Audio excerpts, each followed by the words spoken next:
Boom. Cody Waggoner, how are you, buddy? Good. How are you?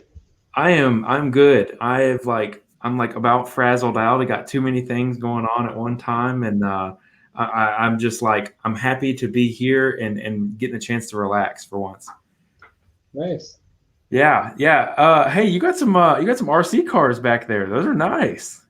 Yeah, yeah. Kyle from UC Fab built my first replica of Pure Sex, my Ultra 4, Lasernut Ultra 4 car. It was the black one, I believe, and it's a Yeah. runner, so it can run. And then I had him build a Shelf Queen, the blue one, when we changed the design, and it has more intricate parts. And then I had him build the Pretty Penny, the moon buggy, and yeah, that was once he built that Ultra 4 car, I was like, man, it'd be cool to make it a real RC car, and that happened this year, which is really cool. So, Yeah, it's so funny. I actually meant to get either you or Randall or somebody on when that car came out, and I wanted to actually get a chance to talk to you about it. How has it been to see your car become a legitimate, like, mass-produced RC car?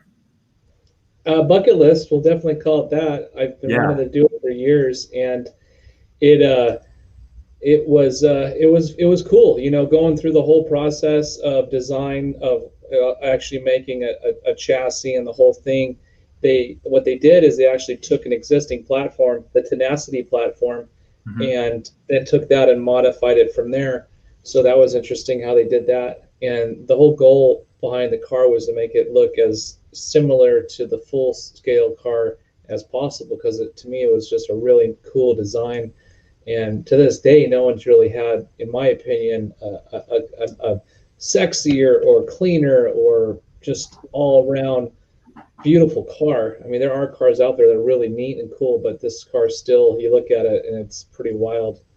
Yeah. And then they got the copper wheel. Like the copper wheel had to be the right shade, so it was like I felt like an interior designer trying to pick out the right shade copper to go on the car, and they nailed that. Everyone's really loving the car. It's a go fast car. It's not Mhm. a technical rock crawling car. It's not made for that. It's made for going 50 miles an hour and going out into the open fields and stuff and playing around. A lot of people have been playing with it in snow. I've been seeing some cool snow videos, which is Yeah. kind of cool.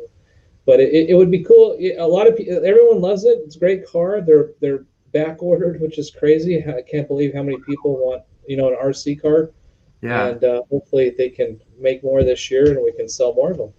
Yeah. So I saw pictures of it like flying across water at Lasertown. So do you guys have like a couple of them out there and just go crazy?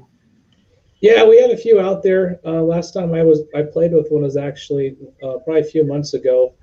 I played with it a little too hard. We were jumping it, I don't know, 20 feet in the air and came down a little hard on it. And they aren't designed to jump 20 feet in the air and land on its back tire. But um, with any RC cars, it's like a real car. You got to tinker and fix. So I haven't recently. I've been playing with the big car stuff, but Hmm. haven't really been playing much with RC cars lately. Yeah. Well, I want to actually ask you something. I just popped in my head. So I got a chance to work with Axial and some of the testing. I was seeing if I had it down, and I put it back in the shop. Uh, you got a chance to play with the Rift, the new rock bouncer car. Is that correct? Yeah, I guess I can talk about that now because it's top secret. But Right. when Randall and we went all over the United States, and I got to play with the car back in Roush Creek, uh, Pennsylvania. I don't know, somewhere back Mhm. there. There's this Yeah. huge wall, and we were pretending to be rock bouncers, and it was really cool. It was kind of the car's wild. It's wicked fast, and it could take some abuse for sure. But it's a typical rock bouncer. There isn't a hell of a lot much suspension wise, and you can beat on it pretty good. But it was cool. Then we took it to Tennessee and did some more testing there, and it was cool to put it in different rocks and wet rocks and loose Mhm. rocks and big rocks. And yeah, we had a good time doing that for sure. Yeah, it's a really good car. I think it's been received really well too. I know that everybody's been wanting one for a while, but all the new parts and stuff that came on it are super cool. But I thought it was so cool because I had actually sent you a message when you guys were coming. You guys were going. There's like, I forget the name of the place in Tennessee, but it's like an hour and a half from me. And I had something pop up. Dayton, Tennessee. Yes. Okay. So I had something pop up the day of, but I was going to come down there and come see you guys. And I wanted to get your thoughts on that event because, you know, Middle Tennessee is the last place you'd expect, in my opinion, to have like a really technical rock crawl. And I know that the place you guys went it has some history of the We Rock stuff. And I wanted to ask you, how does a Tennessee We Rock, you know, technical event compare to like a Roush Creek or, you know, Southern California event? Yeah, so the first thing that's different is it's typically wet. It's normally rainy. Yeah. That was the first thing that, you know, everyone's, oh, you haven't experienced an East Coast event unless it rained. Well, it rained. It rained quite a bit, more rain I've seen. Shit, came back to California. We haven't seen rain for 8 months. So there's been no rain in California. But yeah, you got to get used to that. And the rocks, it's a lot of dirt to rock transitions, but pretty much Dayton, Tennessee is on private property, and it's just hillside with rocks that have kind of come down, and they've made these obstacles. And there was some obstacles that were pretty cool, and I couldn't believe we actually climbed up it because it was wet and slick, and Pretty Penny just stuck to the rocks. We were able to win that competition, and we did really well. But it was cool. It's under the lights Friday night, Saturday night. Yeah. The people back there are really cool. They all come out. You know, I call them the good old boys, all the good old boys and gals, you know, they come out and they actually make like a family. It's like, you know, they got the kids and the lawn chair and the pickup truck, and it's cool. It's really, it's Tennessee, and it's up on this hill in the middle of nowhere. I couldn't believe the RV even got there. There was one point I thought the RV was not going to go up this incline, but we stopped before we pulled into Dayton, Tennessee. We stopped for gas, and I swear when I was at the gas station, it was just wild because everyone that came to the gas station, they all knew each other. Where you could just feel like, you know, they all knew each other. When I go to a gas station in California, I don't know anyone. You know, it's just so different. So it was cool and it was really neat. So yeah, Tennessee is definitely. I don't know if I could move to Tennessee. Because they talked about a Category 5 hurricane that ripped through there a few years ago and killed a few people. But I don't know. Everyone seems to say how cool Tennessee is. But we did go to Nashville, Tennessee. We went to the Grand Ole Opry Hotel. That was a really cool experience. But yeah, it was definitely something that was, again, on my bucket list to go to back east and run the East Coast and win the East Coast. That was the true. You know, that's what we were set out to do. Be the first rock crawling team in history to win the East Coast and West Coast, and we also won Supercrawl, so the world championship Supercrawl in a pandemic year. And you know, the way I look at it is, you make the best of everything. You know, it's up to you on how you're going to live your life, and you're going to do it positively or negatively, or become a victim or become a hero. And we choose to take the hero route and always turn a negative into a positive. And our goal for 2020 was to win the East Coast, West Coast. We did, and we won Supercrawl. We almost won the Nationals, but Jesse beat us at the We Rock Nationals by a few points. So he can't win everything, but we had a great year, and we're looking forward to 2021 for sure. Yeah. So are you guys planning on doing the same circuit? Because you guys basically went on tour. I thought it was awesome. Yeah. So, you know, you couldn't go to restaurants and, well, you still can, I guess, and you couldn't go here and you can't go there. For 2021, we are focused right now on King of the Hammers. Cameron Steele's actually out on his motorcycle. I just saw he posted. He just ran idle issues on his motorcycle. So he's committed. This is his second moto run. Earlier this week, we took the Ultra 4 car out, and we put 20 miles on her, which we wanted to put more on, but we had a portal issue. We got that fixed. The guys are in the shop right now fixing it. And we'll be ready to get back out there Saturday to put a good 50 miles on her and do a little winching and be ready to go. So that's our main focus. Cameron's still driving the Ultra 4 car. And after that, I've committed to Randall that he can drive. Randall Davis, he's my spotter. He can drive Pretty Penny in the We Rock series. So I don't know exactly what that looks like. Yeah. because if I wanted to drive and he drives, we can't spot each other. So Mhm. it's either we get new spotters and we both drive, or I just let him have the car and he drives, Mhm. or and I spot him. So I don't know what we're doing there yet, but there's also a new series that is out in 2021 that Rich Klein, um, Big Rich Klein's son, is putting on, called Supercrawl. It's going to Mhm. be a 5 event series, and mainly all the competitions are in the Utah area, St. George, Vernal, and a couple other locations. So we're really excited. I will be driving that, and there's supposed to be TV coverage and all the stuff. So I'm excited about that one for sure. Yeah. And yeah. So that's what 2021 is looking like. Well, cool. I want to pause on King of the Hammers because that's the central focus that I want to get to in just a few minutes. But I wanted to ask, you guys mentioned doing double duty on one car in heavy rock crawling competitions.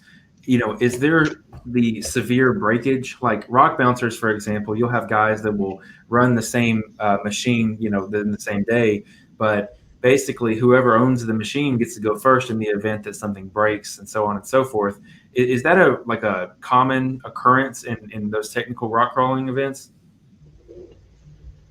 Yeah, in rock crawling events, I just tossed, just throughout last year. I mean, we did 10+ events, and knock on wood, we really didn't have to fix anything. We don't need, I mean, I really need to prep the car for this year, like change the Heims out, Yeah. and we're actually changing brake pads out. But it's with portal gears and using all the good stuff to from the beginning, you really don't have any issues. You'll be harder on the car doing a trail, like a trail riding, 10 Mhm. times harder than you would be in competition, because it's more of a technicality on like where the cones are placed and not to miss them.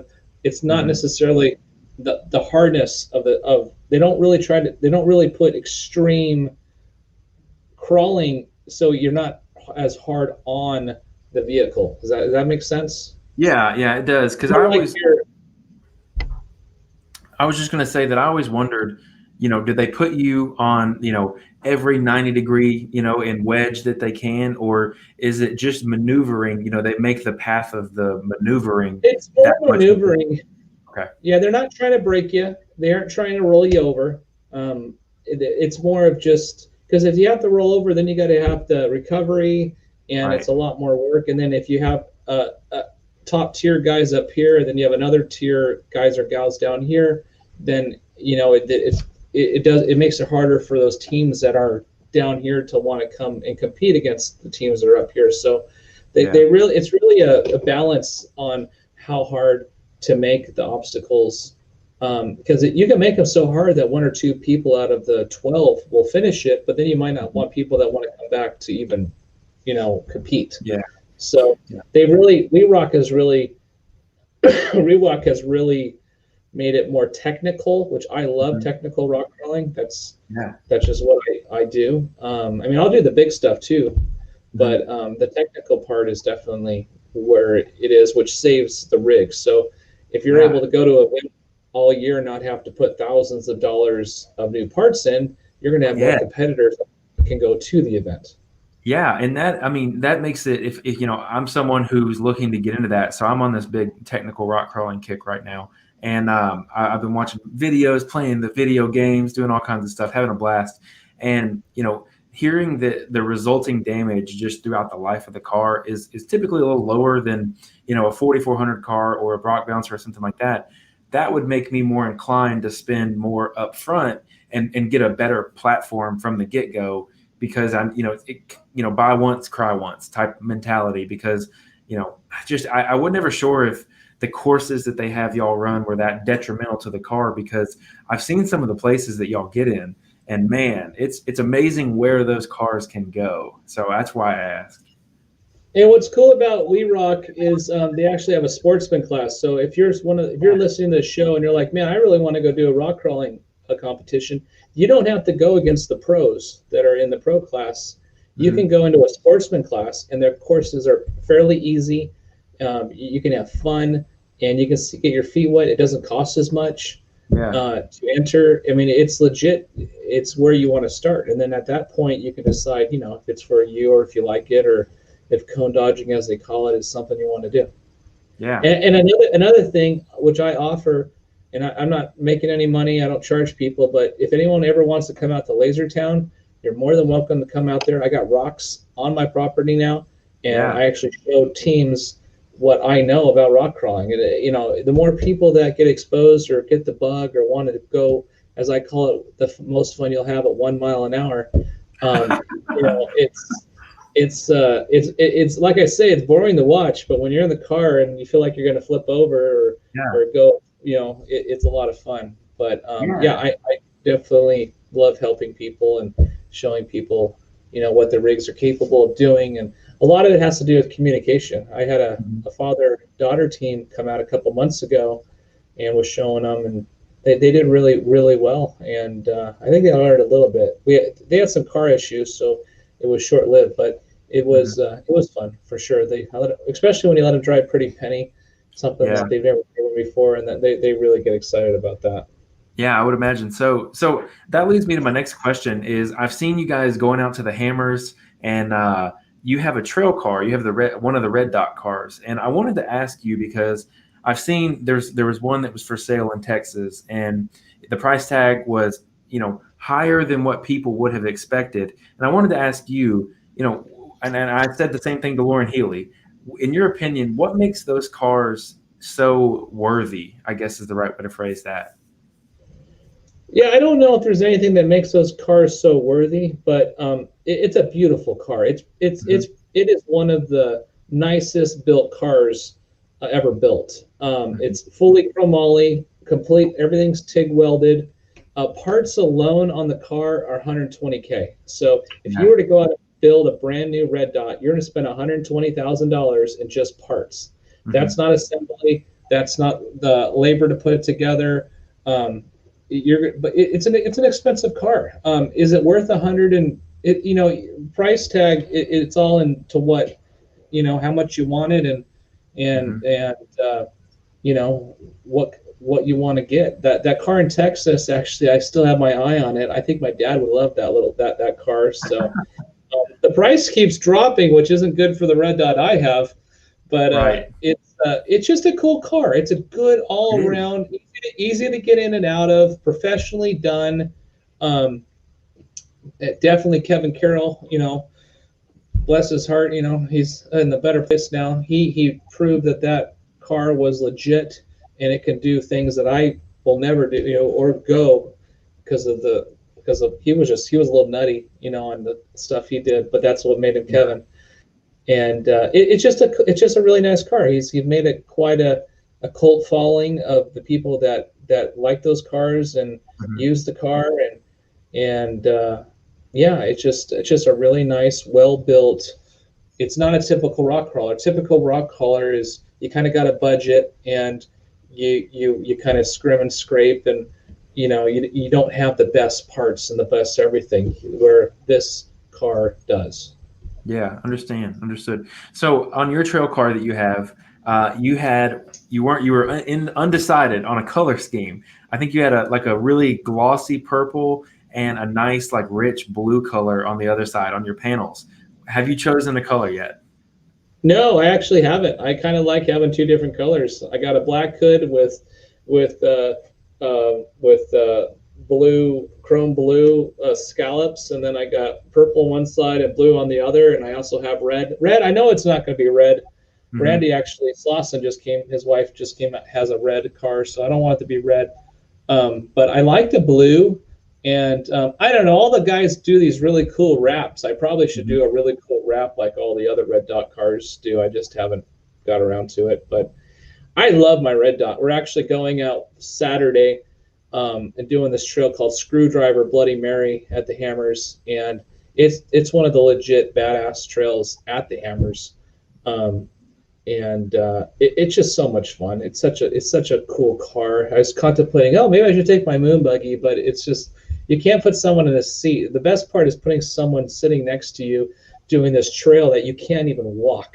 Yeah. We went and walked King's Graveyard, aka Dead Blow, Yep. Tuesday with Cameron Steele and his guys, and it's a half mile up and it's a half mile down, and it's I'd rather be in a car. I'm surprised I didn't break my leg because Really? there's so many loose rocks and it's so steep and sandy. It's not a trail you want to walk, but um, Wow. I took my red dot up that trail. Shoot, was it last weekend? Yeah, last weekend with Johnny Roca Saturday, and not Craig Allen, Dennis Large, and we had some issues. We finally got through the trail, but it's a good trail. It's a legit great trail, and the red dot is just a blast. I actually took a gal that works for PCI, never been rock crawling, extreme rock crawling, and she was just blown away by what the car does and where you go. And literally, you're going 1 mile an hour and you're climbing a cliff or a waterfall or snaking through the rocks. It's just the best. Probably the best thing is just letting other people experience it. I've been doing it for almost 30 years, so I Yeah. mean, how many rocks can you climb, right? So Yeah. it's cool to get other people out and showing them what rock crawling is all about. Yeah, I'd have to agree with you, and I'm gonna make it out there to Johnson Valley and come see you in Lasertown sometime. Won't be this year. I've got a little one coming in 3 weeks, so Oh, uh, congratulations. thank you. I'm really excited. It's a little boy, and I'm really looking forward to it. It'll be my first, so all fun stuff. But I wanted to ask about the trail, and again, I pulled up something that we'll see if I got an exact thing here. I'm not 100% familiar with the layout of Johnson Valley, but these are the typical trails that are running the hammers. Is it somewhere in this trail system? Is it somewhere around here? No, it's actually further down. Okay, Down. that's what I was afraid of. I can't seem to find like a good map of the hammers with like trails outlined. But so it's got a name going up, correct? You said it was Dead Blow going Yeah, up. technically it's Dead Blow. It's been Dead Okay. Blow for 4 years. Mark Underwood, SoCal Mark, I think he goes by, actually broke it years ago. Mhm. Not a lot of people know about it because only a certain group of people, will call it, can do the trail because it's so technical. But when Dave went down it, I don't know, 2 weeks ago or whatever it was, he didn't realize that it's been ran before. He thought only one car has been through it, which, anyways, you can tell there's been more than one car that's been through it. Yeah. But he thought no one named it. No one has. He thought the trail has never been done or named. So once he found out it was Dead Blow, he actually called Mark and checked. Hey, Mark, I already got a call at King's Graveyard. Can we keep it this for the race, and then we'll switch it back, obviously, to Dead Blow. But the way I looked, because there are some people on the social web or whatever complaining that Man. the trail was being changed and now the trail is going to be destroyed and all this bullshit. Which it is. It's never going to be the same after the race, but let's just call it Dead Blow going up. Let's call it King's Graveyard going down, because Yeah. 99.8% of the time you're never going to go down this trail. I wouldn't go down this trail if I mean, I guess I would if I was racing, but I have no interest in going down this trail. One, because it's not a challenge, and two, there are some exposure areas that if you roll, you're done. So Yeah. I'm so excited that this trail is actually in King of the Hammers for 2021. It's going to be the hardest King of the Hammers ever. And Yeah. there's going to be drivers. That's why I say don't be a pussy. Hashtag don't be a pussy. Oh Because there yeah. are some drivers that are going to be a bunch of little bitches that are going to complain, oh, I have to go down that. Oh, that's not what rock crawling is all about, and blah, blah, blah. This is truly what rock crawling is all about. If you can't do this trail, you shouldn't be doing King of the Hammers. That's Yeah. the way I look at it. All right. I like it. So that was actually my next question, was how you felt about it being incorporated into the race, and clearly you're excited about it. Now, I know that 4,400 will be going up back door as well, which is something we haven't done for the past couple of years. Very exciting to watch that. And we're so, with the regular hammers trails involved, it seems like the direction this is going to, all the directions point to this being the harder version of the race. Um, what do you think will be the key this year for the 4,400 class in particular? What is the one thing that's going to really set someone apart and let them have the best day. I think a solid axle, front and rear solid axle car is the ticket this year. If you have a solid Okay. axle car and you're Eric Miller, Randy Mhm. Slauson, the Blair, and whoever else the other good drivers that have solid axle cars are, it's their race to win. It's their race to lose. They should get through that desert lap. Yeah, they're going to be a little behind, but they should be able to catch everyone. I don't know what order they go in, but you're going Mhm. up Wrecking Ball, up Sledgehammer, up Jackhammer, up Outer Limits. I mean, you have plenty of time to catch Yeah. those IFS cars if they're still running. And then you got to go down King's Graveyard, which is just to top it off. But Yeah. it's to me a solid axle race.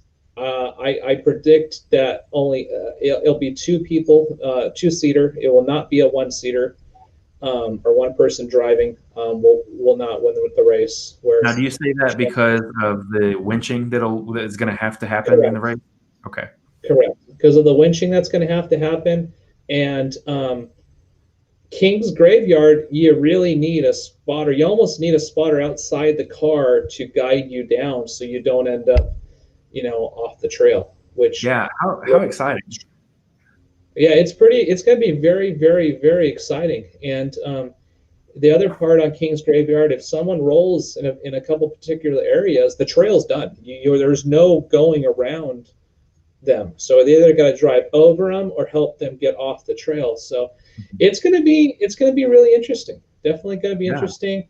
Everyone has to have some luck on their side. Like last year, we were 28 miles from the finish, 28 miles, third lap, in first place, and we were just behind Josh. And I think all we had to stay was within 4 minutes of Josh, and we won the race. And we broke a steering part that we never broke before. We fixed it, and now it's better than it's better. It's fixed. It won't break again. Knock on wood. Yeah. But you got to have a good clean race. I mean, we were out 2 days ago, and who thought we were going to blow up a portal gear? Yeah. We built these badass portal gears, and honestly, we kind of overlooked it. We thought they were designed to run forever, and nothing's designed to run forever, and we blew one up. So we're having brand new custom made portal gears for the entire car for King of the Hammers this year, so we'll have no issues, knock on wood. And they'll just go out and run a clean race and have some good luck, and hopefully we'll be in contention for the win or podium or top 10 or finish. It'd be kind Yeah. of cool if another racer can finish a race, because that doesn't happen that often. Yeah. I would say that attrition is going to be a killer this year for sure. Going up all the trails, my gosh, I can't wait. And I have to think that being, qualifying high, qualifying close to the pole is going to be so important in this race in particular because of the roadblocks that we're going to see and the jams in those trails. Absolutely. You definitely need to qualify in the top 20. Hmm. One thing that's good about Cameron is he knows how to run the desert. When Hmm. he was coming back from the desert lap last year, he said he was physically in fourth place, I believe, and he started 20th. So we're Wow. really good, and the car's fast and good in that area. So, as long as he gets the top 20, maybe the top 10, we'll be in a really good spot there. And then we got Wayne Israelson from All Tech Motorsports, Shock Hmm. Guru Wayne. He'll be co-driving, and he's really good on the rocks and knows all the lines of the hammers. So we got a really really good team behind us, and we're excited. Yeah, I would have to say so. So I have to ask as well, because Lasertown is within, a camera's view of what will essentially be Hammertown very soon. When you're down there, do you just retreat back to Lasertown to actually watch the race, or are you going to be down in Hammertown this year?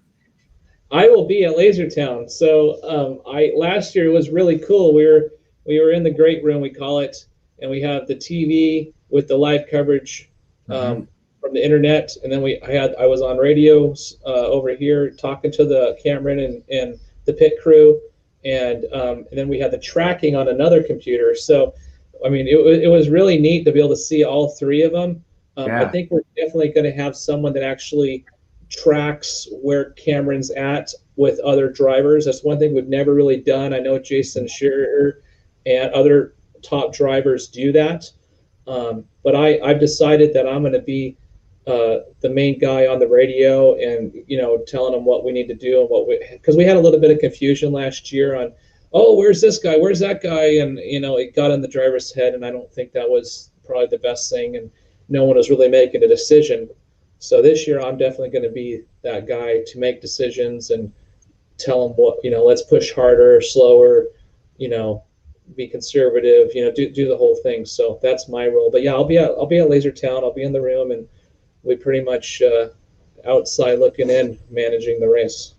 That's pretty amazing. You basically have, like a NASA level Houston operation just a little bit away.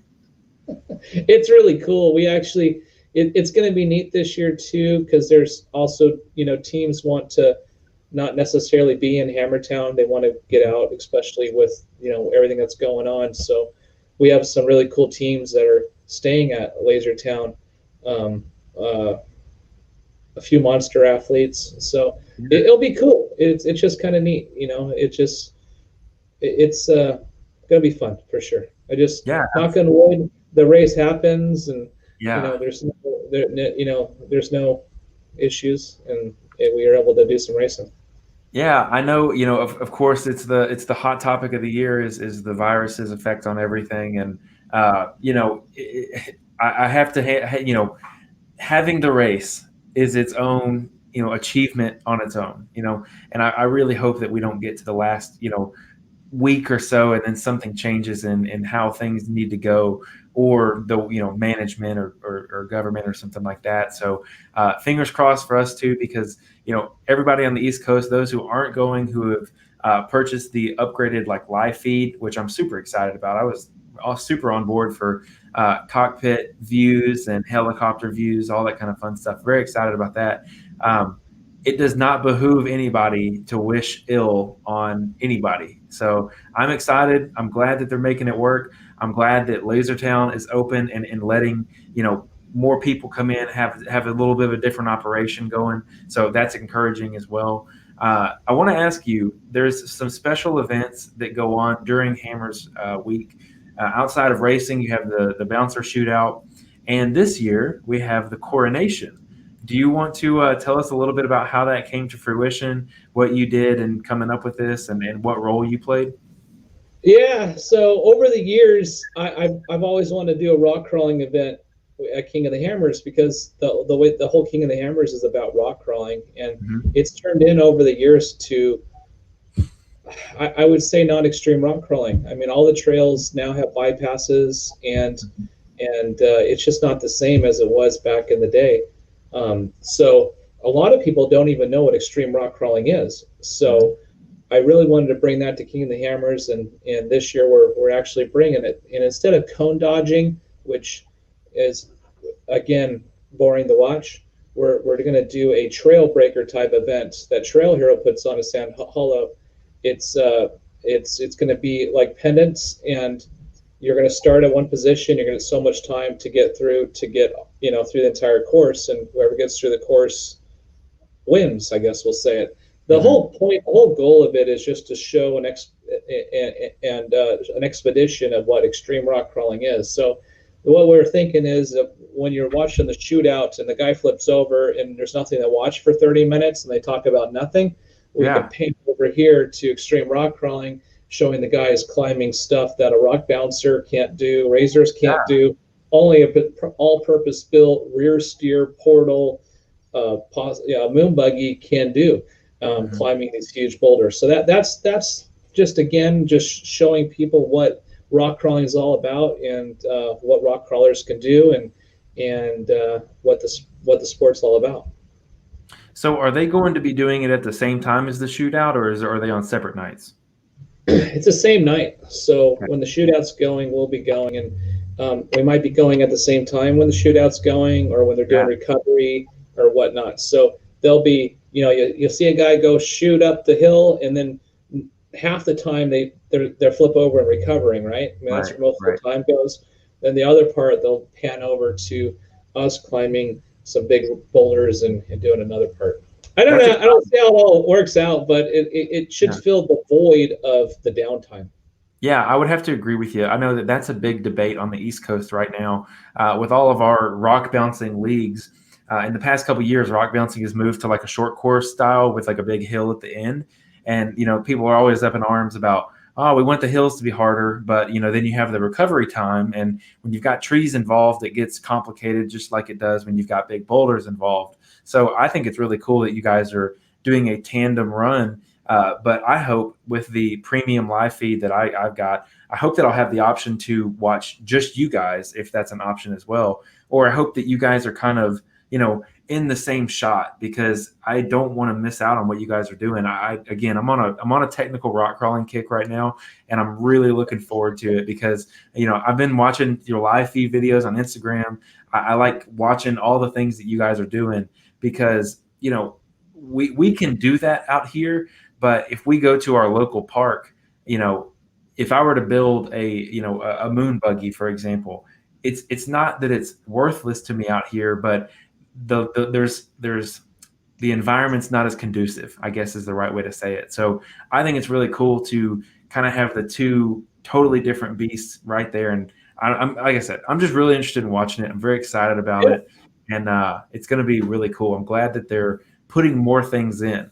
Now, on the flip side of that, they're doing the trophy trucks and the desert trucks like a week early. Is that right? Like 5 days early on the race. So, they've in the last couple of years added the open desert stuff. Isn't that stuff like really early? Is that causing any issues for people when they need to get there and things like that? I don't think it is. I mean, from what I'm understanding, the trophy trucks, there's only a handful of people that are even signed up. Hopefully they get a good turnout. But being that there's other races going on, a series races going on, people are picking and choosing. That's what's hard about a standalone event like King of the Hammers for the trophy truck guys is if they go to that race, they don't have to go to the race, right? Right. I mean, Right. it's a one deal race. Now, in like 2 weeks prior, I mean, I think there's a race Parker. Anyways, there's a Parker race that they're going to this weekend, so it's tough to pick and choose which races to go to. But I really don't think it's going to be an issue. I think if anything, it's just a different set of people. I mean, they can come out and watch a trophy truck race, which Yeah. it's on. I think it's on a Sunday, which normally Yeah. they're in the middle of the week. So I can come out, I can go to a trophy truck race, I can go back to work Monday through Friday, then I can come back out on the next Saturday and watch the Ultra 4 race, Yeah. which typically is on a Friday. So I don't know. Again, turning a negative into a positive. Very good. There's always ways to look at it, but I think it's a win-win for people that have to work during the week. Yeah, I hadn't thought about it like that. I like that outlook, and I I like haven't that. either until right now. I like it.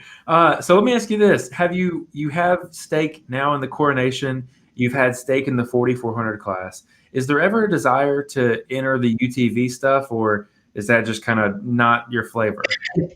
UTV is UTV. It seems like what a lot of people or teams are doing, and what like Polaris and Can-Am and now the Honda, they're having what are they called, ambassadors do their or young drivers promote their brand and all that, which is great. It's cool. I don't know. I don't really see an interest for myself in any of that. I will be sponsoring a driver, Nick Turner, he's a legit driver. I think he got a top 10 last year. He's a friend of mine. But that's pretty much about it. And then I am you will see a Lasernut sticker on Johnny Greaves's Razors this year because I helped them out also. So Johnny's from Wisconsin, from back in the Midwest, and he's coming out to do it also. So I definitely do help teams out, but no, I don't see per se a Lasernut car in that at this time. Yeah, I definitely understand. I mean, it's not like you're doing anything else that week, you know? Why would you want to add one more thing onto your schedule? And then Cameron's in. I mean, I sponsor Cameron. I mean, too. Obviously, he'll be driving his Can-Am in the show. He'll be doing almost every race again this year. So, dude, I can't even hopefully imagine. he'll finish one. Yeah, 1 out of 5 ain't too bad. 1 out of 6, whatever it comes Yeah, out to. one would be good. Yeah. So let me ask you this: from someone who obviously has one of the most technologically advanced 4400 cars. What do you think about UTVs stepping into the 4400 space? Now, I have more follow-up questions, but what do you think in terms of safety and balance of car size and things like that? I think it's great. I think Cody Miller and Mhm. there's a few other drivers that are going to be in the 4400 class. I think it just shows you that the UTVs have come so far. I mean, with the larger tires and the better parts, and it's just wild. It's wild to think that a UTV can compete in an Ultra 4. But then again, that shows you also that the trails are not what they used to be, Mhm. and they're not as hard. So this year is different. This year is hard. I could not imagine taking a Razor down King's Graveyard. That's legit. Like it's gonna be that's gonna be hard to do. Yeah. Um, so we'll see. We'll see how this year goes. I think we're gonna have a very limited amount of finishers. If say 100 people are to start, you're going to have maybe a 20%, so 20 cars finish. It's not going to be Yeah. like prior years. This year is different. Yeah, and it's so funny when you brought up the fact that they were running all those trails up. My thought was, there's no way a UTV. I thought there's no way a UTV finishes in the top, 25. But I think you're right. I mean, I would be really hard pressed to see those machines make it within the time range because you can get a machine through any trail given enough time and enough winching, but I don't know if you can finish it in a day, or the allotted 10 hours, or it's 10 hours for the race, I think. I Is that think right? it's 14, or maybe that's what it was a few years ago. But Okay. again, I go to if a freaking UTV can finish the 4400 class. I mean, we're there. That it's not. Let's step it up. Let's get some Yeah. rocks in there that Yes. a UTV can't finish, or can't, or it's going to be hard on them. But Yeah. yeah, it doesn't. Yeah, we need to get some harder trails, which he has put in there Yeah. this year. I think that, if I was Dave and I had, built the single toughest day race of the world and I had a UTV finish, which I think he finished with the top 20, I would have done the exact same thing that he did this year and be like, good luck. And on the safety part of it, with UTV versus Ultra 4 in the desert or whatnot, from my experience, the King of the Hammers, everyone's so far apart. If there was Mhm. an issue like that, it was an issue that definitely could have been avoided. Yeah, and I don't think that there was. And the reason I ask, and so this shows you my perspective. I would think that you have enough space in the desert to not have any issues. You would imagine that there's plenty of room out there for you to make a pass, things like that. I was thinking more in, these giant rock trails. You've got a UTV that possibly is just taking a little bit longer, and somebody tries to make a pass, and just so happens to flip their car over. I mean, trust me, I know that they put a lot of work into those chassis and things like that. But under a 4400 car or under a 4400 tire is not where I would want to be sitting if I was in a UTV. Yeah, yeah, and the way UTVs are going too, like Shannon Campbell, he's building a pretty much I Yeah, guess his own UTV, complete chassis and everything. So I mean, what's even a UTV about it? it's It's true. pretty much a Ultra 4 in a smaller version. So I don't know. It will be interesting to see what happens with the sport and where it goes for sure. Yeah, I do too, because or I think so as well. Last year we saw this hybrid from a guy, I believe he's in Mississippi. It's a gentleman who is from the East Coast. He built a V6 IFS, like 3/4 ton axle UTV looking thing. It didn't fit spec for any class, I think, other than 4400. And I think that will be the future of, like, I think we're going to fracture. I think we're going to move towards the technology that you guys have implemented where you have, huge power, portals, IFS, completely high end technology. And then I think we'll see another fracture where guys will move into power to weight ratios, smaller tires, making retrofitting these huge parts to fit into the UTV size. I think we're going to see a fracture. And I mean, it's such a toss up. What's going to be better? Something with, great power to weight ratio, or something with just great power, period. So I'm Yeah, very excited to see what happens there. yeah, for sure. So let me ask you next. What is what's got you excited? What's on your mind? What's cooking in your brain that you're just like, I cannot wait for this one particular thing? What's got you the most excited? Um, a good question. I always ask Really, because I know you if know, you're anything like me, your brain is always going and there's always something you're working and thinking and pushing on. yeah. Well, I think we're still got the 6100 Armada Engineering built 6100 car is supposed to be completed in March, which I keep saying. So I'm hoping mid March to have Yeah. that. So that'll be kind of fun and go play around with that and see what we can do with that. And then Lasertown is always something in progress there. So we're slowly thinking of some new things we're gonna do with that. We just actually recently put it up for to have production filming companies come out and use the property. Surprisingly, they spend a lot of money for locations like that. So Wow. Lasertown's definitely getting a cult following for sure. I mean, we've thrown 3 parties there. Yeah, I was going to ask, how was New Year's Eve? New Year's Eve was great. It was good. We had about 150 people, and just celebrating America, blowing shit up, and fireworks, and fire, and a band, and it was great. And no one got sick, and Yeah. everyone had a good time. Where you're supposed to stay at home, don't go out. Blah blah blah blah blah, which is good too. Yeah. But yeah, and then Halloween was good. The kids got a trick or treat and had a great time. And then Fourth of July was great also. So it's kind of a cool. It's been fun doing that. But I don't know what I mean. I'm just focusing on the company. Keeping the company growing and going in the right direction.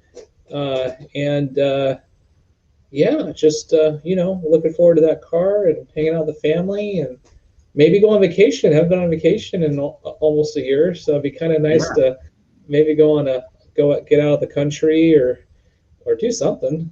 Where would you go if you could leave today? If right after work you're gone, where are you going? Oh, I've grown to love Baja, and we Yeah. have a trip planned for end of February to go down there, and you actually get to pet the whales. What are they called? I don't know. Those big whales that like to be pet. Yeah. Uh, Shark whale? Shark? I I can't don't think of the know. name. Anyways, it'd be cool to Oh, go whale down. shark. Just Whale shark. whale Is that it? shark. Yeah, there you go. Well, I think There it's a you whale.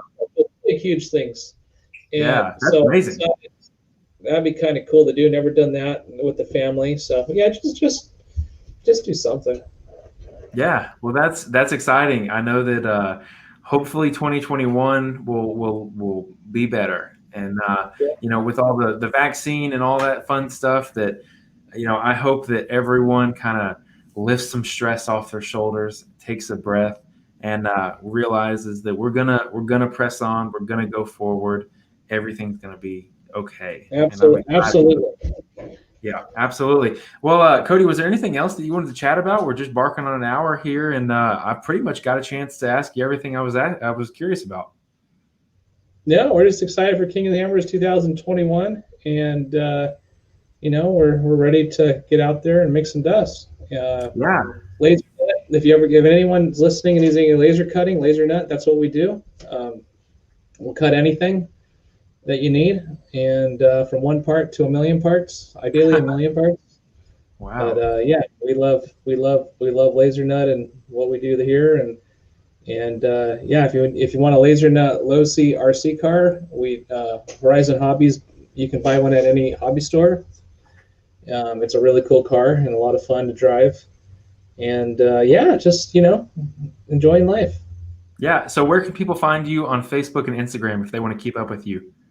On Instagram, it's Cody Waggoner Lasernut. That's where you can find. That's my personal page. Then you have Lasernut with an S, and then you have Lasernut Racing, and you also have Lasertown JV, which is all the happenings at Lasertown. And then on Facebook, it's Cody Waggoner, Lasernut Racing, and Lasertown. So Awesome. I make it a point to post every day, and I've been posting a couple times a day lately. And I try my best to do some live feeds here and there, and it seems like people are digging it. So Yeah, especially the ones about King's Graveyard. When you're out in the hammers, please keep it up because it really, I mean, I think that you were the only source for King's Graveyard information. You know, he said it next day, it was like, boom, I'm here. So I thought it was awesome, and it was helpful for guys like me who are, either East Coast and media, because I was like, oh, they're actually doing it. They're doing some rocks. They're going to do some big ones. So yeah, very excited. But with that, we'll close it out. Cody, thanks for joining the show and taking time away from your day. It's always a pleasure. You're one of the best in the business, man. And I enjoy having you on every single time. Thank you very much. Appreciate what you do. Yes, sir. Hang on with me, and we'll chat for a few minutes. Okay. All right.